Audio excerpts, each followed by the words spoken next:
In the famous words of Joe Rogan, holy shit, we did it. Trump won. America looks bright. The next 4 years are going to be freaking phenomenal. I can't wait to see what happens to real estate, how Trump affects real estate.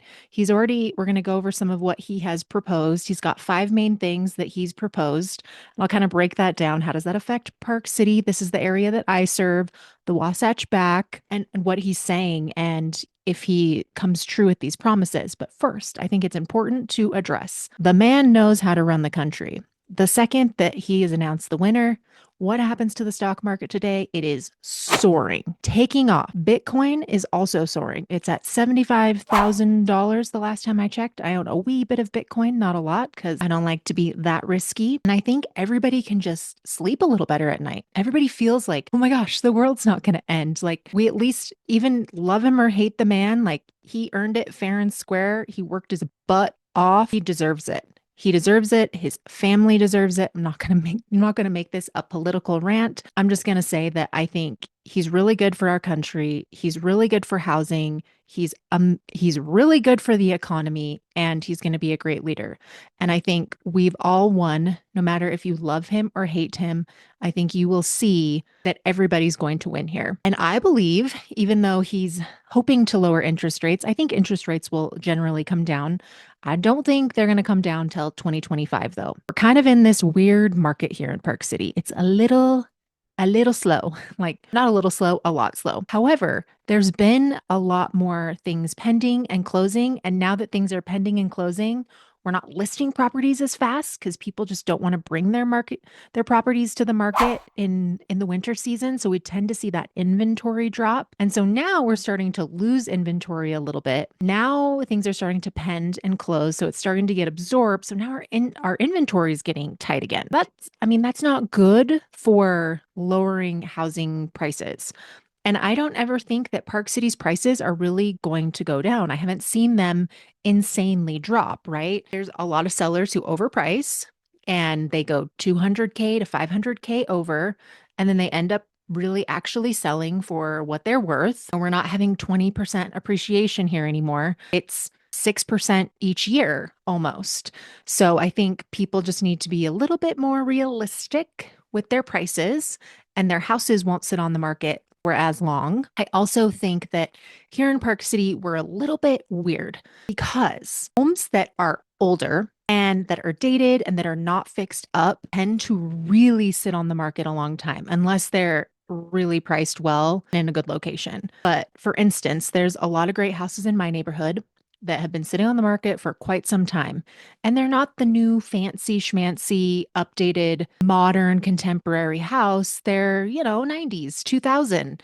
And are they really nice houses? Absolutely. But does somebody who's going to, and are they livable? Totally. Do they have good bones? Yes. Are they clean? Yes. Are they what most buyers are looking for, like turnkey ready? Like, no, they come in and they're gonna be like, oh, I have to redo the floor, I have to redo the tile, I'm gonna have to redo the bathrooms, I have to redo the kitchen. And people just do not want a big project these days. So homes that are older and not updated tend to just really sit on the market, and they take a much longer time to sell. But let's talk about kind of what Trump's promises here are. What a Trump presidency means for housing. First off, he would like to increase the housing supply through federal lands. So he has pledged to open more federal land for housing development to address the chronic housing shortage. This move, which was something that also Harris was in favor of, aims to spur large scale projects that would increase the overall housing supply. Critics argue that these projects may not reach high demand urban areas due to local regulatory obstacles. Second promise is to reduce regulation. So, another pillar of Trump's plan is reducing regulatory burdens on housing construction, particularly zoning restrictions. He aims to eliminate certain zoning laws, environmental restrictions, and safety codes that developers must currently follow. By cutting back on these restrictions, Trump aims to make it easier and cheaper for developers to build. I think that's really good. And that's key, because if builders can't build because the interest rates are too high and it's too expensive to build, and they can't get the permits that they need because there's too many regulations, then we don't get any new housing. However, this strategy may face resistance from advocacy groups who argue that regulations are essential for ensuring safe and sustainable construction. I absolutely agree with that. I know that every time there's a new development popping up in Park City, there's always somebody that is pissed about it. Next area, I mean, there's not really any areas left to develop in Park City. There's the Dakota Pacific thing that's happening out at Kimball Junction. I am not a huge fan of.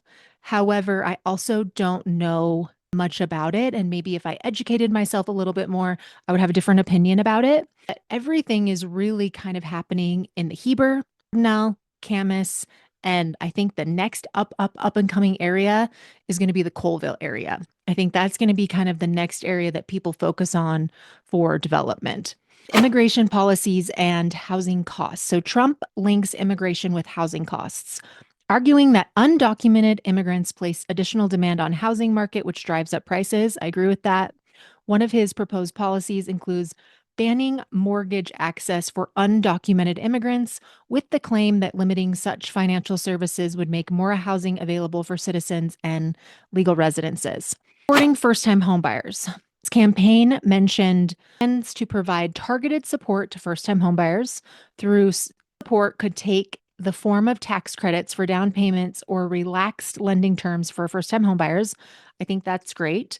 Similar to past federal programs that assist with purchasing, by focusing on new buyers, the policy aims to boost homeownership rates, which have struggled due to high property prices and interest rates. Trump has also vowed to lower mortgage rates, an appealing position for many homebuyers, though his ability to do so is limited by broader economic factors.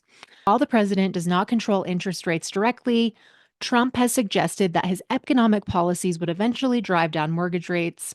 Rally in Arizona, he claimed he would bring down rates drastically, and a goal that many economists say difficult to achieve without significant shifts in monetary policy. As of this morning, the 10-year Treasury yield actually increased, which means that there was an increase in mortgage rates today as well. So I think the key main points that everybody needs to watch here is what's going on with the economy, what's happening with interest rates, what's happening supply versus demand. Are we in a buyer's market? Are we in a seller's market? And you really need to look at what's happening in your local area. You're never going to be able to time the market perfectly. And the best time to buy was always yesterday. And I know that sounds cliche and that I sound like every other single real estate agent that tells you to buy, because it really depends on the season of life that you're in. It depends on your finances. It depends on timing. It depends on family.